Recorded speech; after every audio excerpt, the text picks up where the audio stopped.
The situation is getting more dire by the day for residents in parts of eastern Ukraine. There is intense fighting and dwindling supplies of things as basic as water. Russia says it's going to help the residents living in the pro-Russia separatist region of Luhansk. But there are questions about what's in the aid convoy, as the Russian trucks have veered off a path approved by the International Red Cross to a checkpoint controlled by Ukraine. Instead, they're heading toward a separatist-held border crossing. All this while deadly shelling batters the Donetsk region and the very center of the city of Donetsk for the first time. And that's where we find CCTV's Kate Parkinson, who joins us live. Kate.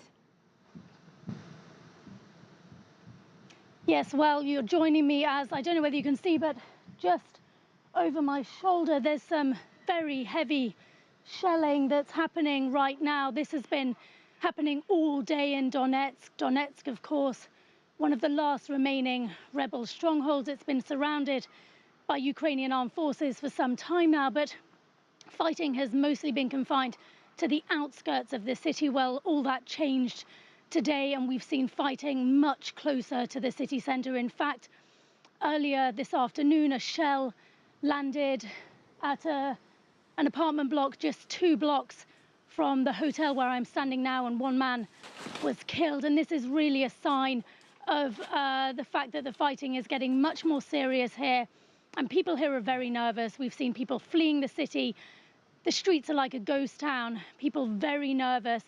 I have to say the shelling earlier where one man was killed, it's not immediately obvious whether it was a Ukrainian shell or a shell fired by the rebel troops. But whoever did fire that shell, it's a sign that the fighting is getting much closer to the center of Donetsk.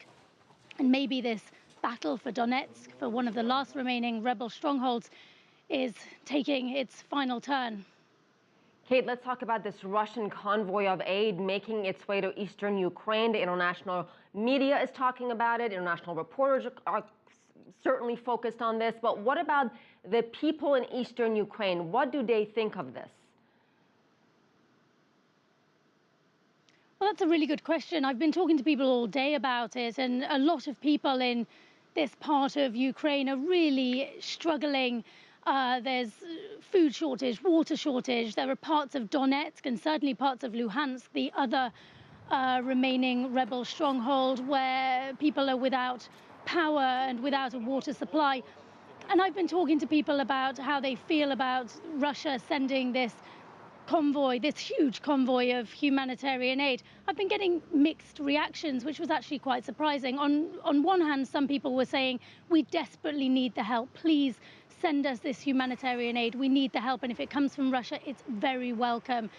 But not everyone was that positive. I spoke to one lady, for example, who was very cynical about what was in these trucks. She said even if it is humanitarian aid, actually what Russia will be delivering to eastern Ukraine is more conflict, more war. So mixed reactions there from local people I've been speaking to today. Meanwhile, Kiev has also sent 2 convoys of humanitarian aid towards the east of the country. It's kind of like a battle between Kiev and Moscow, who can get aid here fastest. Now, these aid convoys coming from Kiev, one is allegedly heading towards Donetsk, the other apparently towards Luhansk, but it's highly unlikely that they will be able to get to the capitals of those provinces because they are still held by the rebels. It's much more likely that they will go to areas that have recently been liberated by the Ukrainian armed forces.